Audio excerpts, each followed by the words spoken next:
So we're jumping into some Runebound tactics, or I should say observations, because this title has been hitting my personal table for solo and group play a lot. I really, really enjoy the narrative. I enjoy some of the unique mechanics in terms of casting the runes and the movement dice.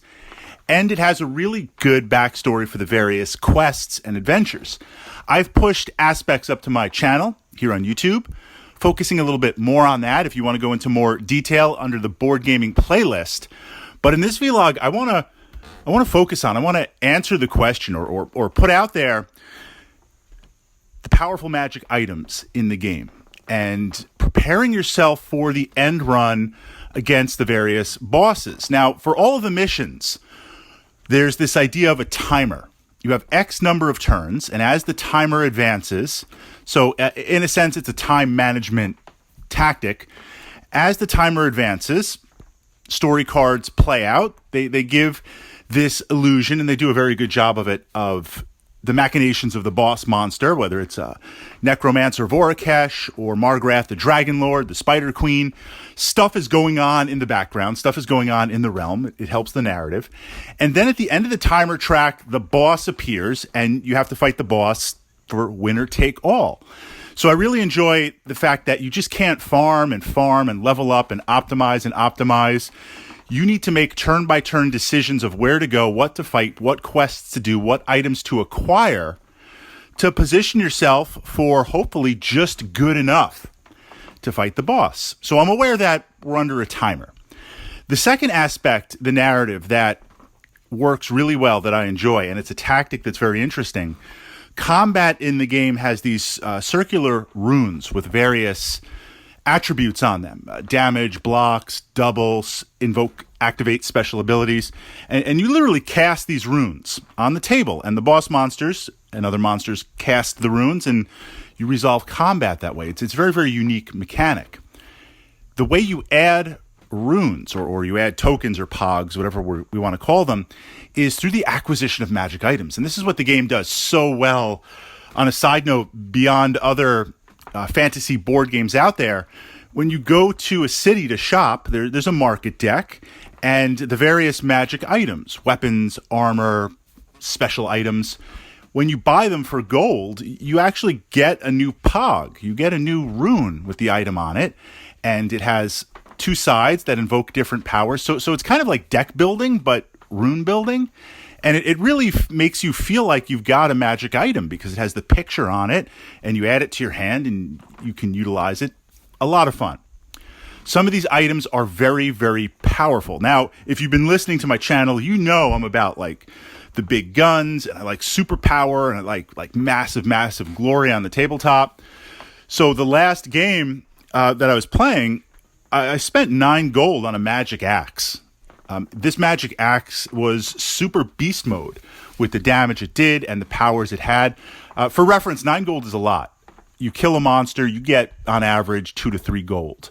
You go on a quest, there's a chance for 1 to 2 gold plus some other benefits. You do some social quests. There's 3 different types of quests in the game. You do a social quest, there's a possibility for some training cards or maybe some gold.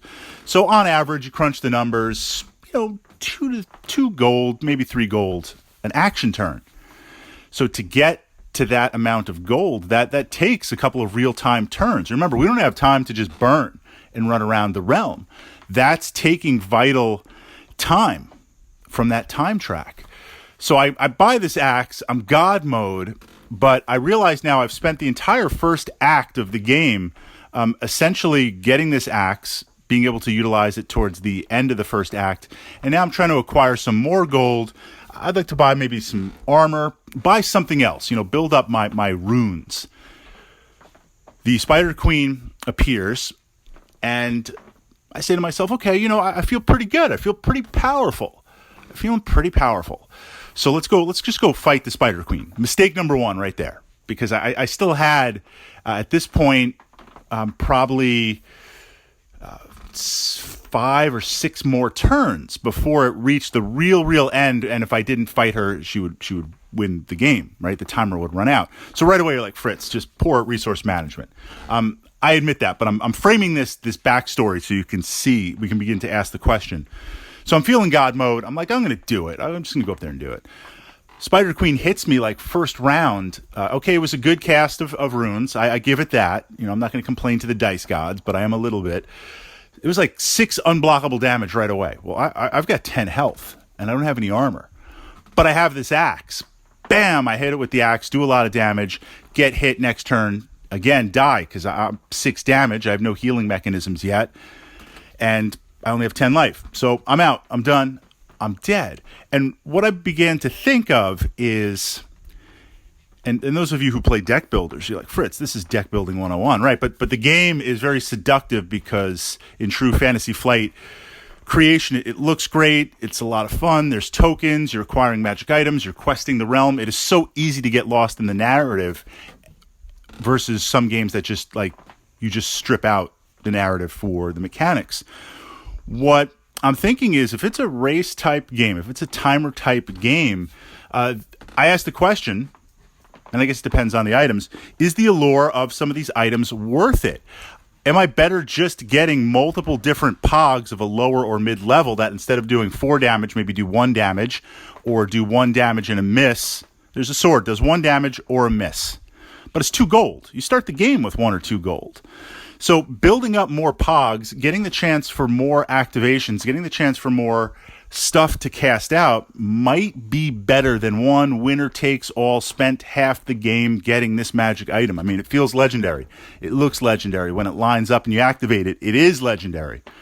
But in terms of being able to generate enough alpha, to generate enough stuff, this is now has me, I'm going to be trying a couple of runs. I'll fight the Spider Queen again in a little bit. I'm going to go back, do Margrath, do Vorakesh, and I'm going to try and item farm, do a little Diablo-esque item farm, and I'm going to try and just purchase stuff 2, 3, 4 gold pieces.